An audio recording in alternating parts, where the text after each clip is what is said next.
শুনলে অবাক হবেন, জাহান্নামীরা অনেক লম্বা এবং যন্ত্রণাদায়ক শাস্তি ভোগ করার পর আল্লাহর কাছে 4টি জিনিস চাইবে, কিন্তু একটিও পূরণ হবে না।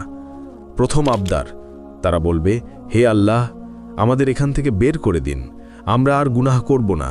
আল্লাহ পরিষ্কারভাবে বলে দেবেন, চুপ, আমার সাথে কথা বলো না। তখন তারা বুঝতে পারবে যে তারা আর কখনো এখান থেকে বের হতে পারবে না। দ্বিতীয় আবদার, তারা জাহান্নামের রক্ষক মালিককে বলবে, আমাদের জন্য আল্লাহর কাছে দোয়া করুন যেন তিনি আমাদের মৃত্যু দেন। মালিক সঙ্গে সঙ্গে উত্তর দেবেন না, 1000 বছর পর বলবেন, তোমরা এখানেই চিরকাল পড়ে থাকো। তৃতীয় আবদার, তারা শাস্তিদাতা ফেরেশতাদের বলবে, অন্তত একদিনের জন্য আমাদের শাস্তি হালকা করে দিন। ফেরেশতারা বলবেন, তোমাদের কাছে কি স্পষ্ট পথ নির্দেশ নিয়ে রাসূলেরা আসেননি?